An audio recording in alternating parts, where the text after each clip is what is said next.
কই কই কাকড়া প্রিয় মানুষরা কোথায় দেখি সব? বুঝেই গেছো আজকে কি রান্না হচ্ছে, কাঁকড়া রান্না করছি। তো চলো তার প্রিপারেশন নিয়ে নিই। ফার্স্টেই তো কাঁকড়া মাছগুলোকে ধুয়ে ভেজে নেওয়া হলো, আলুগুলোও ভেজে নিলাম। এবার পেঁয়াজ টমেটোটাকে পেস্ট করে ফোড়নে দিয়ে দিলাম গোটা গরম মশলা, তেজপাতা আর একটু জিরে।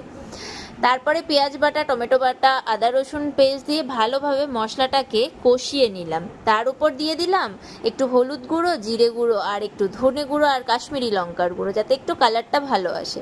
ভালোভাবে কষিয়ে নেওয়ার পরে একটু দিয়ে দিলাম ধনে পাতা, সেটা দিয়েও খানিকক্ষণ কষিয়ে নিয়ে মাছ আর আলুটাকে আমরা দিয়ে দিলাম।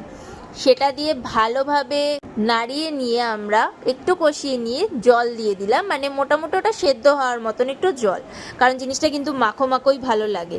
যাই হোক, দেখতেই পাচ্ছ জলটা ফুটে গেছে। এর উপরে আর একটু ধনেপাতা দিয়ে নামিয়ে নিলাম গরম গরম কাঁকড়া মাছ। কে কে খেতে ভালোবাসো কমেন্টে অবশ্যই জানিও। দেখা হবে নেক্সট